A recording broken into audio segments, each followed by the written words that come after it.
મોરબીના કેરાલા ગામે છેલ્લા 15 દિવસમાં 2 બાળકોના ઝેરી મલેરિયાથી મોત થતાં તંત્રમાં દોડધામ મચી જવા પામી છે।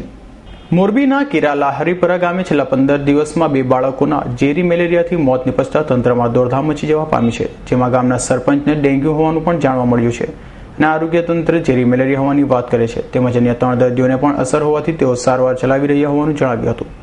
કેરાલા હરિપરા ગામમાં 2 બાળકોના ડેન્ગ્યુના કારણે મોત થયા છે, જ્યારે અન્ય 3ને પણ અસર હોવાથી તેમને સારવાર ચાલી રહી છે। જે 2 બાળકોના મોત થયા છે તેમની ઉંમર 11 અને 15 વર્ષ છે। આ બાબતે આરોગ્ય તંત્રને જાણ કરાઈ છે। આરોગ્ય તંત્ર આ કેસમાં ખૂબ જ ગંભીર રીતે કામગીરી કરી રહ્યું છે, તેમજ જરૂરી તમામ પગલાં લેવામાં આવી રહ્યા છે। આ બાબતે ગ્રામ પંચાયતમાં ઠરાવ કરવામાં આવ્યો છે અને સફાઈ કામગીરી હાથ ધરવામાં આવશે, જેમાં ગામની આસપાસ આવેલ ડેમ તથા ગટર સહિત તમામ જગ્યાઓ પર સફાઈ કરવામાં આવશે। આરોગ્ય તંત્ર પણ અમારી સાથે રહીને અમને મદદ કરી રહ્યા છે। ડેન્ગ્યુના કેસના કારણે ગામમાં ભય ફેલાયો છે। આ બંને ડેન્ગ્યુના નથી પરંતુ ઝેરી મેલેરિયાના છે અને બાળકોમાં ઝેરી મેલેરિયાના લક્ષણો જોવા મળ્યા હતા। ઝેરી મેલેરિયા કેસમાં સમયસર નિદાન સારવાર મળી રહે તો મૃત્યુ થતા નથી। મરણ જનારમાં એક બાળકને લોહી ટકાવારી ઓછી હોવાથી તેનું મોત નિપજ્યું હતું, જ્યારે બીજા બાળકને 35 વર્ષની મહિલાએ અસર હોય તેમ સારવાર ચાલતી હતી। તેમની તબિયત હાલત સારી હોવાનું જાણવા મળ્યું છે।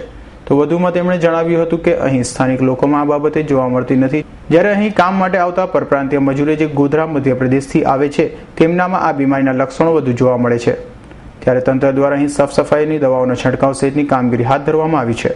ના, ડેન્ગ્યુના કેસ નથી, ઝેરી મેલેરિયાના કેસ છે। 2 બાળકના મરણ થયા છે 15 દિવસના ગાળામાં, એકનું ગઈકાલે પરમ દિવસે રાત્રે, મોડી રાત્રે, અને એકનું 15 દિવસ પહેલા। ના, બીજા ગામમાં તો સતત સર્વે ચાલુ જ છે। અમારે લગભગ 15 દિવસે એક વખત સર્વે અને ફોગિંગ કામગીરી અને એન્ટી લાર્વલ કામગીરી ચાલુ જ હોય છે।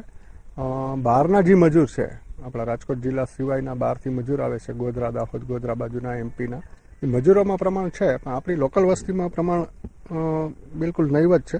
પણ એમાં કમનસીબે આ દીપક માવજી સોલંકી કે જે 24/11ના રોજ 22/11ના રોજ પોઝિટિવ આવેલું હતું અને 7 દિવસ પછી એનું મરણ થયું છે। એટલે દવા એને મળી ગઈ હતી, પણ દવાના કોમ્પ્લિકેશનને લીધે અથવા બીજી કંઈ તકલીફને લીધે એનું અઠવાડિયા પછી મરણ થયું છે। અને એક જે બીજું બાળક છે એનું પરમ દિવસે મરણ થયું છે। ડેન્ગ્યુનો રિપોર્ટ નેગેટિવ બતાડે છે, પણ મચ્છરના જે ઈંડાનો પ્રકાર જોતા અને રિપોર્ટ જોતા ઝેરી મેલેરિયાથી મરણ છે। હા, તે હકીકત છે।